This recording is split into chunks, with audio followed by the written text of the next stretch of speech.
हर हर महादेव। मैया भवानी की जय। सबसे पहले देव के देव महादेव के चरणों में प्रणाम, मैया भवानी के चरणों में प्रणाम, हरेंद्र भैया के चरणों में प्रणाम, साथ साथ उनकर धर्म पत्नी नीलम दीदी के चरणों में प्रणाम, सभी देवी देवताओं के चरणों में प्रणाम, जितना भाई बहन दूसरी से गुरु बने उनका चरणों में प्रणाम। मेरा प्रणाम स्वीकार हो। आज अपने चैनल पर जो भजन लेकर आई हूँ शिव चर्चा भजन है, बहुत ही अच्छा, बहुत ही प्यारा। अच्छा लगेगा तो कमेंट में हर हर महादेव जरूर लिखिएगा।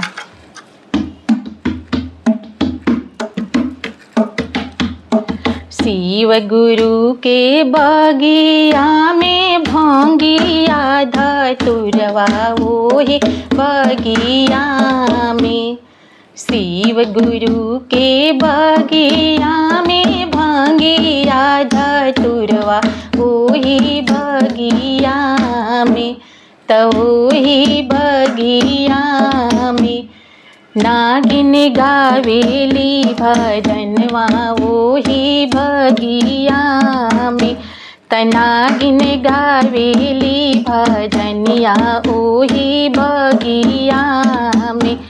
नागिन की आवाज, नागिन की आवाज सुन के शिव गुरु दौड़ल गईले ओही बगिया में, ओही बगिया में।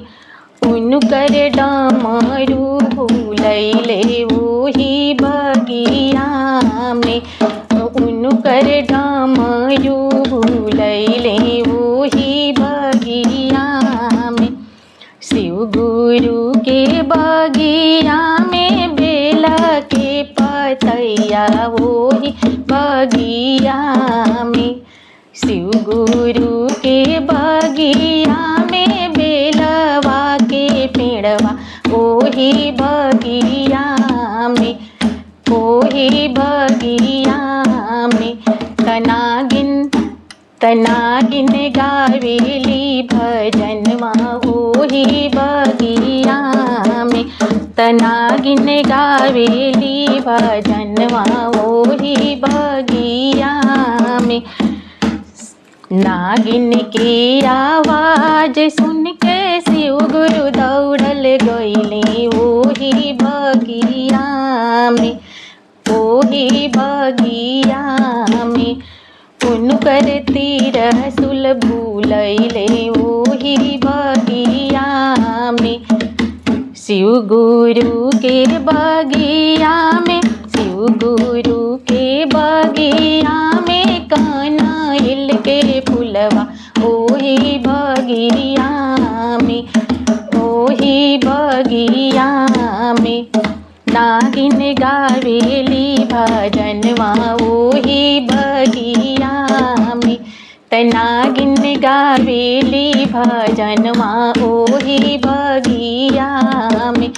नागिन की आवाज सुन के शिव गुरु दौड़ल गईले, नागिन की आवाज सुन के शिव गुरु दौड़ल गईले ओही बगिया में, ओही बगिया में।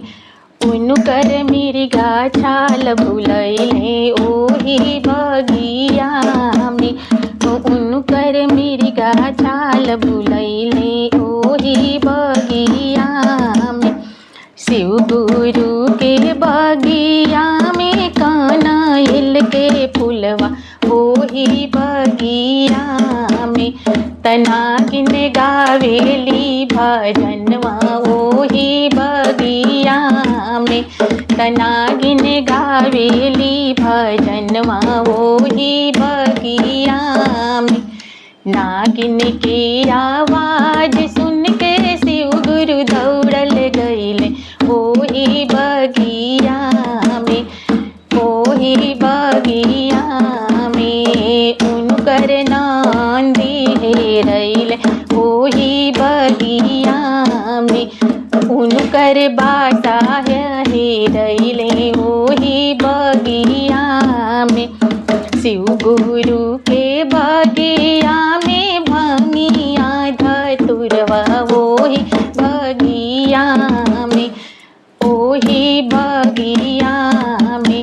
नागिन गावेली भजनवा ओही बगिया में, नागिन गावेली भजनिया ओही बगिया में। नागिन की आवाज सुन के शिव गुरु दौड़ल गईले ओही बगिया में, ओही बगिया में।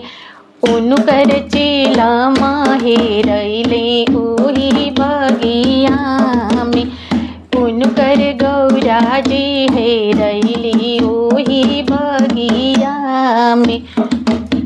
शिव गुरु के बगिया में कनैल के फुलवा ओही बगिया में, ओही बगिया में। शिष्या करेली नमनवा ओही बगिया में। पहिला में दाया मांगे दूसरे में चर्चा ओही बगिया में। अपना घरवा में नमः शिवाय पढ़नमवा अपना घरवा में।